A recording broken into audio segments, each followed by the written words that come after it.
Hello students, let's start general organic chemistry GOC. देखो GOC अपने organic के 11th के पार्ट का एक इम्पॉर्टेंट टॉपिक है। अपने 12th का जो मेन ऑर्गेनिक का पार्ट रहता है वो मेन रिएक्शन मैकेनिज्म का पार्ट रहता है।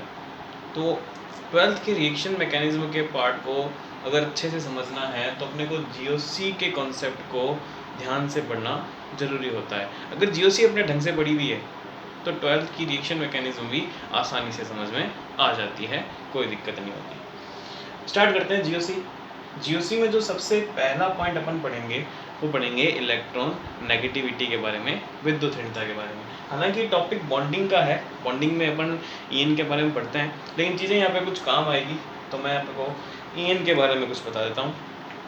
देखो ईएन के बारे में ये बोला जाता है कि जब दो एटम्स के बीच में कोवलेंट बॉन्ड की फॉर्मेशन होती है या फिर दो एटम्स के बीच में अगर कोवलेंट बॉन्ड प्रेजेंट है, जो सहसंयोजक बॉन्ड उपस्थित है दो परमाणुओं के बीच में, कोवलेंट बॉन्ड की फॉर्मेशन इलेक्ट्रॉन की शेयरिंग से होती है। अपने को पता है दोनों एटम्स एक एक इलेक्ट्रॉन शेयर करते हैं और कोवलेंट बॉन्ड की फॉर्मेशन करते हैं।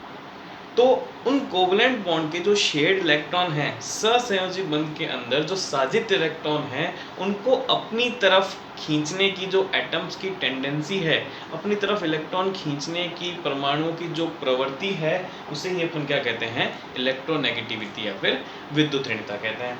अगर मैं इसकी डेफिनेशन की बात करूं तो इसकी डेफिनेशन क्या लिखेंगे, tendency to attract shear pair of electron in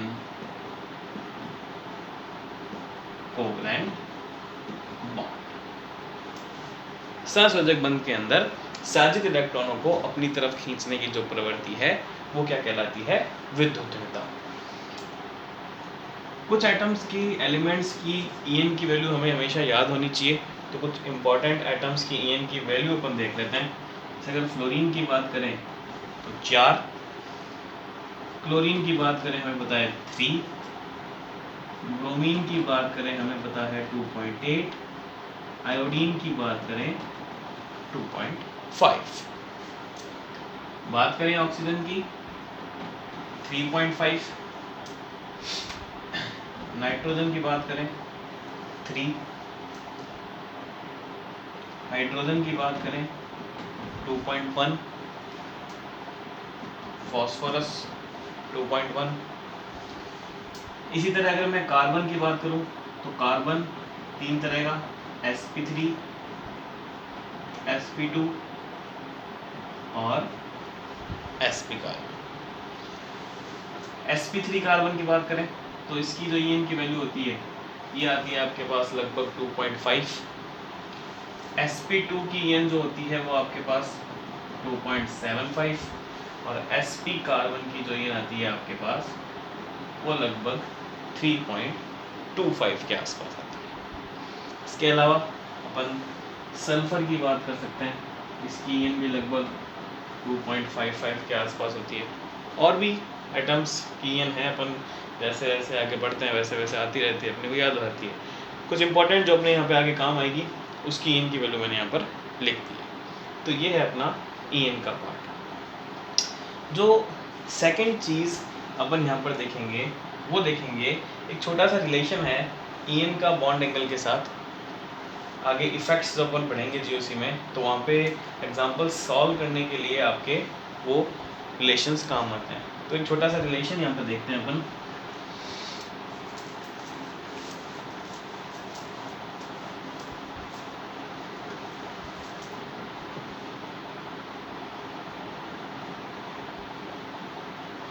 relation between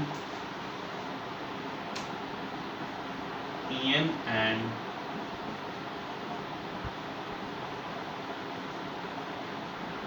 bond angle. En का बॉन्ड एंगल के साथ रिलेशन की बात करते हैं अपन।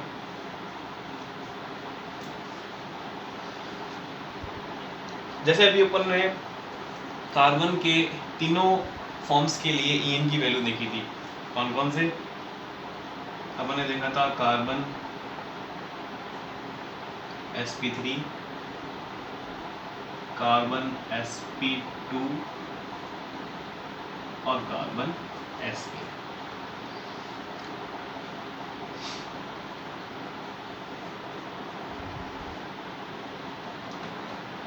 इसकी जो ईएन लिखी थी 2.5, इसकी ईएन लिखी थी 2.75 और यहाँ ईएन की वैल्यू आई थी अपने पास 3.25।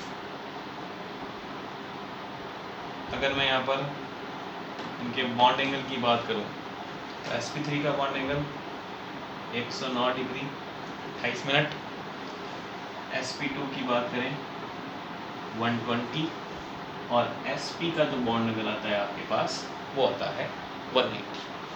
और अगर मैं यहाँ पर एक रिलेशन साथ में s करेक्टर का और देख लूँ, s करेक्टर का रिलेशन आप हाइब्रिडाइजेशन से निकाल सकते हो। जैसे यहाँ पर sp3 हाइब्रिडाइजेशन है, यानी कि टोटल 4 ऑर्बिटल पार्टिसिपेट कर रहे हैं, तो अगर 100 में 4 का डिवाइड करें तो पर जो ऑर्बिटल है आपके वो 25% करेक्टर आएंगे, यानी 25% s और तीनों p के 25 25 25 यानी कि 75।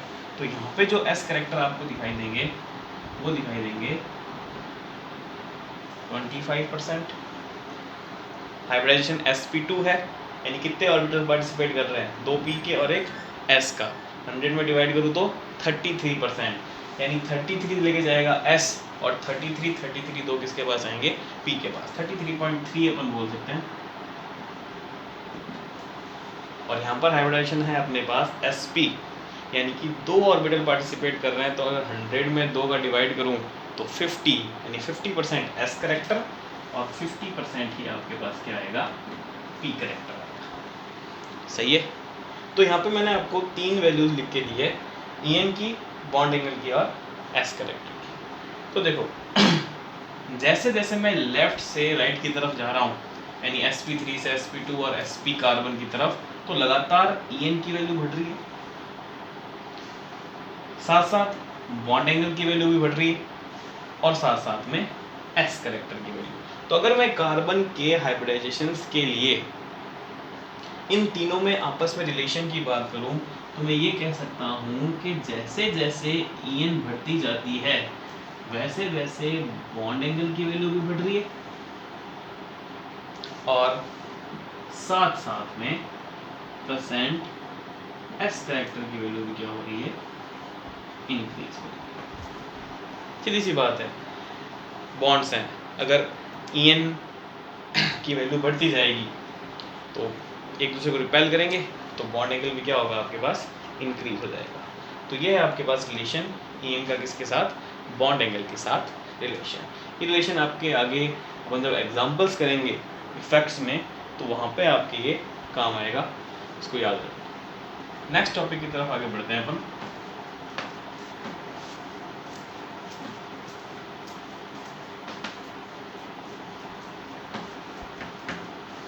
नेक्स्ट इफेक्ट्स पढ़ने से पहले जो चीज़ अपने को पता होनी चाहिए वो है आपके पास पोलर एंड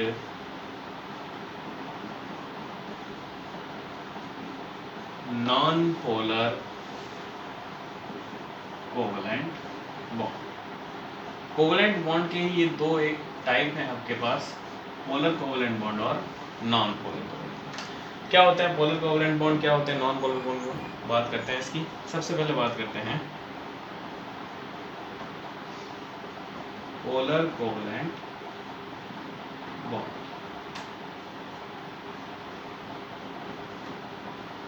देखो पोलर कोवलेंट बॉन्ड उन्हें बोलते हैं अपन कि जब कोवलेंट बॉन्ड की फॉर्मेशन जिन दो एटम्स के बीच में हो रखी है उनकी ईएन में डिफरेंस ज़्यादा हो, यानी डिफरेंट ईएन वाले एटम्स के बीच में अगर कोवलेंट बॉन्ड की फॉर्मेशन हो रखी है तो उसे अपन बोलते हैं पोलर कोवलेंट बॉन्ड। क्या लिखेंगे इसके बारे में, present between different en containing atoms, यानी दोनों एटम्स के बीच में ईएन का डिफरेंस क्या होना चाहिए, ज़्यादा होना चाहिए। अगर दोनों एटम्स के बीच में ईएन का डिफरेंस ज़्यादा है तो उसे अपन क्या बोलेंगे, पोलर कोवलेंट बॉन्ड। एग्जाम्पल से सारी कहानी समझ आ जाएगी। एग्जाम्पल लिया मैंने HCl,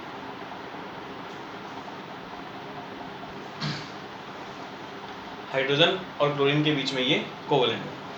क्लोरीन की ईएन आपको पता है 3, हाइड्रोजन की ईएन 2.1।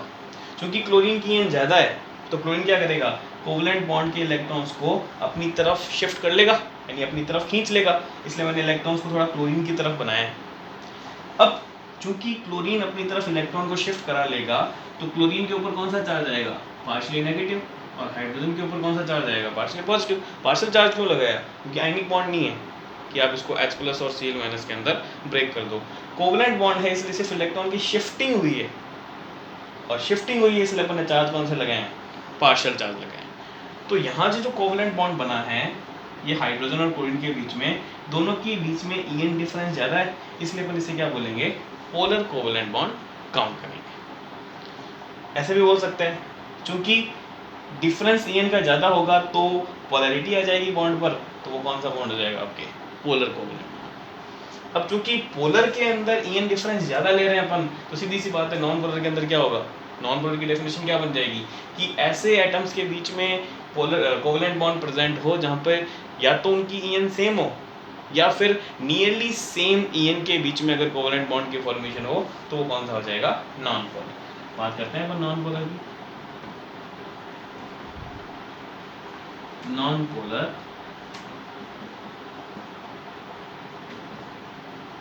कोवलेंट बॉन्ड क्या बोलेंगे,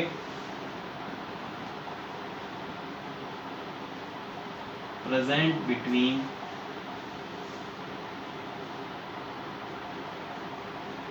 सेम ईएन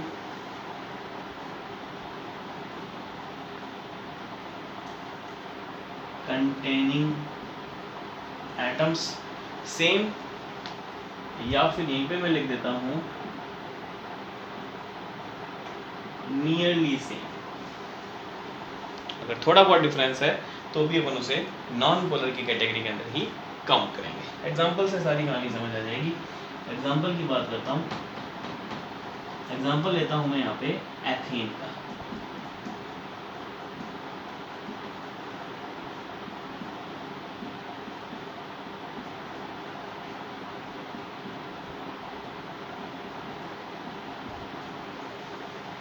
एथेन के अंदर अगर मैं ये कार्बन कार्बन के बीच के जो कोवलेंट बॉन्ड है इसकी बात करूं, क्योंकि दोनों कार्बन sp3 हाइब्रिडाइज्ड हैं, यानी इनकी ईएन क्या है, सेम है, तो इनके बीच का ये जो कोवलेंट बॉन्ड है क्या कहलाएगा, नॉन पोलर कोवलेंट बॉन्ड। क्यों, क्योंकि ईएन सेम होगी तो ये जो शेयर्ड इलेक्ट्रॉन्स हैं ये किसी भी एटम्स की तरफ शिफ्ट नहीं होंगे, तो किसी तरह की कोई पोलैरिटी आएगी नहीं, पोलैरिटी आएगी नहीं तो बॉन्ड क्या कहलाएगा, नॉन पोलर कोवलेंट बॉन्ड। और कार्बन और हाइड्रोजन की ईएन भी अपन लगभग क्या मानते हैं, सेम मानते हैं, तो उनके बीच का ये जो बॉन्ड है ये भी किस कैटेगरी के अंदर जाएगा, नॉन पोलर कोवलेंट बॉन्ड की कैटेगरी के अंदर ही जाएगा। तो बस एक चीज़ है, अगर ईएन के बीच में डिफरेंस है, डिफरेंस ज़्यादा है तो वो कोवलेंट बॉन्ड कहलाएगा पोलर कोवलेंट बॉन्ड, और अगर सेम ईएन है या फिर नियरली सेम ईएन है तो वो किस कैटेगरी के अंदर जाएगा, नॉन पोलर कोवलेंट बॉन्ड की कैटेगरी के अंदर जाएगा। तो ये होता है आपके पास पोलर और नॉन पोलर कोवलेंट बॉन्ड। तो ये कुछ बेसिक जानकारी हो गई। जो मेन टॉपिक है जीओसी का, इलेक्ट्रॉनिक इफेक्ट, उसको पढ़ने से पहले अपन कुछ छोटे छोटे पॉइंट्स की बात की थी अपन ने। अब अपन स्टार्ट करते हैं मेन इलेक्ट्रॉनिक इफेक्ट्स की।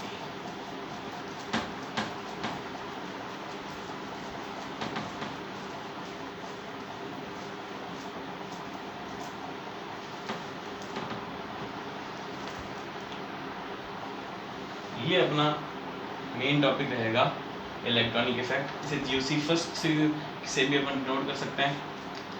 सबसे पहले चार्ट बना लेते हैं कि इसके बारे में अपन पढ़ेंगे क्या क्या, इलेक्ट्रॉनिक इफेक्ट्स के अंदर अपन क्या क्या पढ़ते हैं, उसका पूरा एक चार्ट बना लेते हैं और फिर अपन एक एक चीज़ को डिस्क्राइब करते हुए पढ़ेंगे।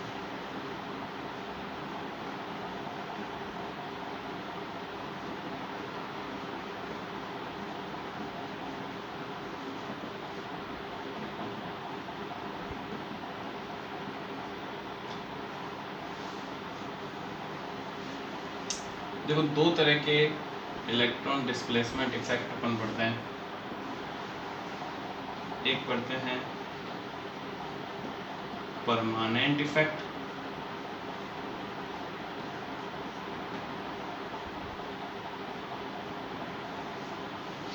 और दूसरा पढ़ते हैं अपन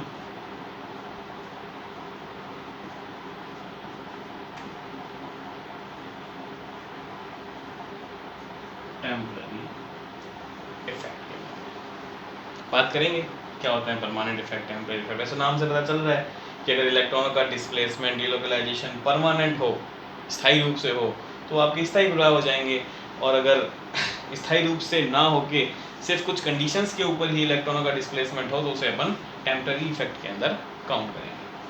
परमानेंट इफेक्ट के अंदर जो मेजर 3 इफेक्ट अपन पढ़ेंगे, अपन पढ़ेंगे इंडक्टिव इफेक्ट, जिसे आप प्रेरणिक प्रभाव के नाम से भी जानते हो, और शॉर्ट में अपन इसे आई इफेक्ट से भी डिनोट करेंगे। दूसरा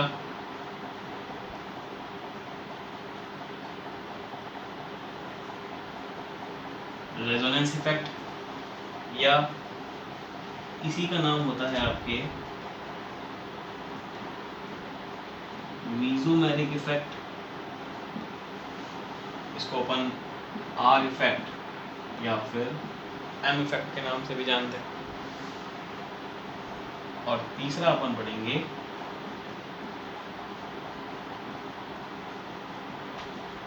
हाइपर कॉन्जुगेशन, जिसे अपन एच इफेक्ट भी बोलेंगे। टेम्पररी इफेक्ट के अंदर सिर्फ एक ही इफेक्ट की बात करेंगे,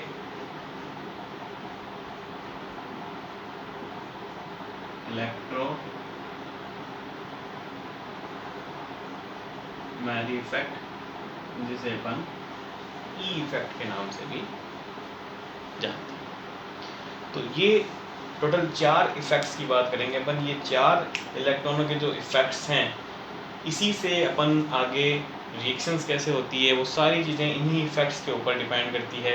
और जो सेकंड के अंदर जो अपन एसिडिक स्ट्रेन, बेसिक स्ट्रेन, इन सब की बात करेंगे, वो सारे ही इन्हीं इफेक्ट्स के ऊपर बेस्ड है। तो अगर आप इफेक्ट्स को अच्छे से समझ लोगे, आपको अच्छे से इफेक्ट्स एप्लीकेबल करने आ जाएंगे, तो आप एक मेजर पोर्शन कवर कर सकते हो ऑर्गेनिक का। सबसे पहले अपन यहाँ पर एक एक करके हर इफेक्ट की बात करेंगे। पहले परमानेंट इफेक्ट पढ़ेंगे और उसके बाद अपन टेम्पररी इफेक्ट की बात करेंगे।